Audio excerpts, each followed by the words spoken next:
শালা দাদার সাথে পাঙ্গা নিবি? দাদার সাথে পাঙ্গা নেওয়ার মতো কোনো মাইকালার তৈরি হয়নি বে। শালা ললি কেটে দিব। হ্যালো দাদা, কাজ হয়েছে? হ্যাঁ দাদা, কেক রেডি। সাব্বাস, এই না হলি তুই আমার শের। বাঁচিয়ে রাখ শালাকে, আমি এক্ষুনি আসছি। ওইটা ছেলের গাড়ি। রাজীব, রাজীব। এই সেই ধর ধর ধর। ছোট, কি অবস্থা করেছিস রে? নায়কের মতো চেহারা, মায়া লাগছে রে। তোকে দেখে না তোর মায়ের কথা রে। একটা ছেলে এখনো 6 মাস হয়নি মরা। তুই জিপটে ছেড়ে দে। তোকে কে বাঁচাতে পারবে? তুই আগে পা। ভালো অফার দিয়েছিলাম তোর ভাইকে। শালা মূর্খের দল, যোগ বিয়োগ বোঝে না। নমস্কার। সবার মুখেই শুনছি অনেক সমাজ সেবা করছে, ভালো ভালো, কিন্তু জনতা তো সমাজ সেবা করার জন্য আমাকে বেছে নিয়েছে। এগুলো তো আমার কাজ, আপনি কেন ফালতু ফালতু কষ্ট করতে যাচ্ছে? থানায় বসে তাস খেলুন, লুডো খেলুন। এই জল খাবারটা দে। 10 লাখ আছে, প্রতি মাসের 1 তারিখে পৌঁছে যাবে। ঘুষ দিচ্ছেন? আপনি জানেন একজন অন ডিউটি পুলিশ অফিসারকে ঘুষ দেওয়ার কারণে আপনাকে এক্ষুনি অ্যারেস্ট করতে পারি। এতদিন কি করেছেন না করেছেন আমি কিচ্ছু দেখতে চাই। কাল থেকে যদি আপনি আপনার অবৈধ কাজকর্ম বন্ধ না করেন, কোমরে দড়ি বেঁধে কুকুরের মতো টানতে টানতে আপনাকে লকআপে ঢোকাবো। আন্ডারস্ট্যান্ড? এই প্রথম কোনো অফিসারকে দেখলাম গান্ধীজিকে অপমান করে। It's okay, take care. আর হ্যাঁ, আমার ব্যবসা বন্ধ হবে, আপনি যদি পারেন ছিঁড়ে দেন। দাঁড়ান, একজন অন ডিউটি পুলিশ অফিসারকে ঘুষ দেওয়ার অপরাধে আমি আপনাকে অ্যারেস্ট করলাম। এই অফিসার, এই আওয়াজ নিচে।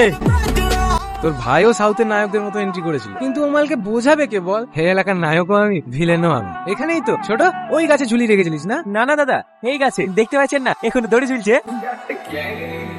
ছোট, এর কি করবি ভাবছি? ঝোলাবি? না না দাদা, বারবার সেই একই জিনিস। তাকে ওর হাত পায়ে রক কেটে বস্তা ভরি থানার সামনে ফেলে দে। পরে ওসি আসলে কাহিনী শুনে ভয় পেয়ে যাবে। সত্যি তুই আমার সে, তাহলে ওটাই কর।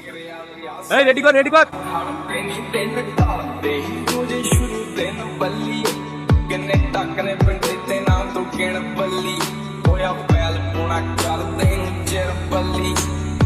আমাদের সামনে প্রশ্ন উঠে আসছে, যেখানে পুলিশের নিরাপদ নেই সেখানে সাধারণ মানুষের কি হবে? কার ভরসায় থাকবে? আমরা এই মুহূর্তে দাঁড়িয়ে আছি আরএম নার্সিং হোমে। আমি সরাসরি কথা বলার চেষ্টা করব মির্জাপুর থানার ওসি রিহান মন্ডলের সঙ্গে। আপনাকে কারা খুন করার চেষ্টা করেছিল? আপনি কি কাউকে চিনতে পেরেছেন? না, প্রত্যেকের মুখ কাপড় দিয়ে ঢাকা ছিল। আর তাছাড়া রাতের অন্ধকারে আমি কাউকে চিনতে পারিনি। আপনার কারোর উপর সন্দেহ কিংবা পার্সোনাল কোনো শত্রু? না, আমার কারোর উপর সন্দেহ নেই। বড় ভাই শালা তো ভিতু এমন ভয় পেয়েছে, আমাদের নাম পর্যন্ত মুখে লেছে না। আইডিয়া পেয়ে গেছে যে নাম করলে রক কাটবো। ওর চোখে আমি যে আগুন দেখেছি, এত সহজে পানি হওয়ার কথা না। নিশ্চয়ই এর পেছনে কোনো রাজনীতি। ছোট, তুই সাবধানে থাকিস। আমি এত করে বারণ করলাম, এখানে পোস্টিং নিসনি, এখানে পোস্টিং নিসনি। আমার একটা কথাও শুনলো না। ঠিক আছে, একটু চুপ করেন না মা, এখনো আবার শুরু করলেন কেন? একটা ছেলে তো হারিয়েছে, এবারে আর কিছু হয়ে গেলে আমিও মরে যাব। মা।